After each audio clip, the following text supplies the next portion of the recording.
তরমুজ সকালবেলায় আমার ছোট বউ গেছে কিনতে, ও টাকা নিয়ে যায় নাই, জিজ্ঞেস করে আইছে দাম কত। কলেজের থেকে আসতে, ও তো ডাক্তার, ও এখন হাসপাতালে ডিউটি করতেছে।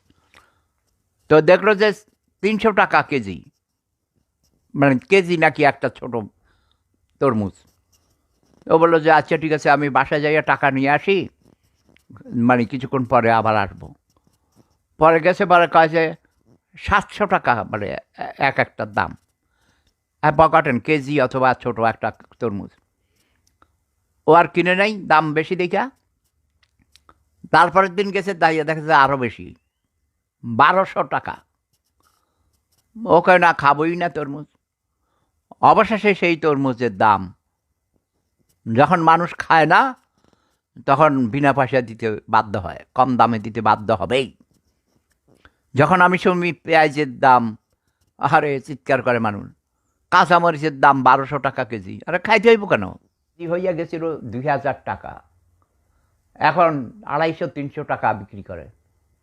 সরকার ইচ্ছা করলে, জনগণ ইচ্ছা করলে, সরকারের চেয়ে বেশি ক্ষমতা হলো জনগণ। জনগণ সকল শক্তির উৎস। পেঁয়াজের দাম বাড়াইছে, খাবো না, পেঁয়াজ খাবো না। হ্যাঁ, তোমরা 2 সপ্তাহ না খাও, একদম পেঁয়াজ পচতে শুরু করবে, তখন দেখবে বিনা পয়সায় কবে যে ভাই বিনা পয়সা নেন, 1 টাকা নেন, 1 টাকা কেজি, 1 টাকা কেজি। ইয়াস, খেজুরের তাই হয়েছে, 2000 টাকা থেকে সেটা এখন 250-300 টাকা হয়েছে কেজি। মনের নাম মহাশয়, যাহা সহায় তাহি সহায়।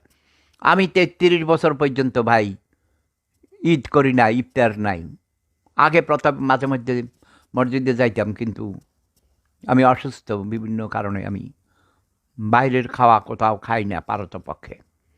অনেক ভালো রেস্টুরেন্টে হইলে হয়তো খাই, আমি না নর্মালি নিজে রান্না করে খাই।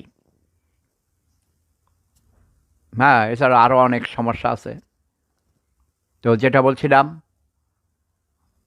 আপনারা নিজের মনকে শক্ত করুন।